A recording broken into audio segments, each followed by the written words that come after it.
మరి వైద్యం ప్రతి వారానికి మరి తుని గవర్నమెంట్ హాస్పిటల్లో ఒకళ్ళు ఇద్దరు చనిపోతున్న పరిస్థితులు మనం చూస్తున్నాం. ఓన్లీ నిర్వహణ లోపు బాధ్యత రాహిత్యం వల్ల ఎవరిని బాధ్యత చేస్తున్నారు? మరి నిన్న కాక మనం సర్జరీ జరిగింది, సర్జరీ చేసి బ్లేడ్ లోపల పెట్టేసి కుట్లేసిన పరిస్థితి. ఎవరిని బాధ్యత చేశారు? డాక్టర్నా,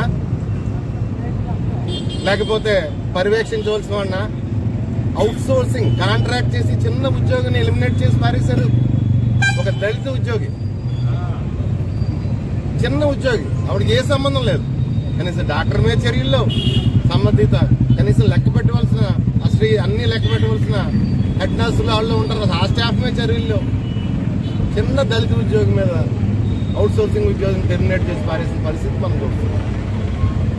మరి ఎక్కడికి తీసుకెళ్దాం అనుకుంటున్నారు ఈ రాష్ట్రాన్ని? ఈ రాష్ట్రంలో ఉన్న పిల్లల భవిష్యత్తుని, ఈ రాష్ట్రంలో ఉన్న పేదల భవిష్యత్తుని. ఆరోగ్యశ్రీ, మరి ఆరోగ్యశ్రీ నెట్వర్క్ హాస్పిటల్లో వైద్యం జరగని పరిస్థితి. ఏమన్నా అంటే చిన్న ఫోటో, ఓ సెక్యూరిటీ, CMRF చెక్కులు.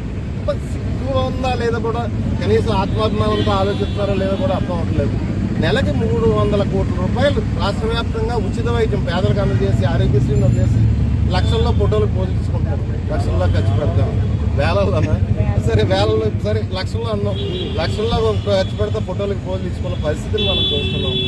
కనీసం రాజకీయ నాయకులకి కొన్ని బాధ్యతలు ఉండాలి, కొంత ఆత్మాభిమానం ఉండాలి. గత ఎన్నికల్లో మీకులాగా బూటక హామీలు కానీ, లేకపోతే అలవిగానే హామీలు కానీ, 2 పార్టీలు 2 మేనిఫెస్టోలు రిలీజ్ చేయడం కానీ అలాంటి పనులు మేము చేయలేదు. ఎందుకంటే మాకు ఎంత సిగ్గు ఉంటుంది. ప్రజల దగ్గరికి మళ్ళీ వెళ్ళాలి, మన హామీలు నెరవేర్చకపోతే ప్రజల దగ్గరికి వెళ్ళి మనం సమాధానం చేసుకోవాలని చెప్పేసి అవి ఏమీ లేవు. బాధ్యతారహితంగా మాట్లాడడమే, పిల్లలు ఎదుర్కొంటా, పిల్లల తల్లిదండ్రులు ఎదుర్కొంటా అని చెప్పేసి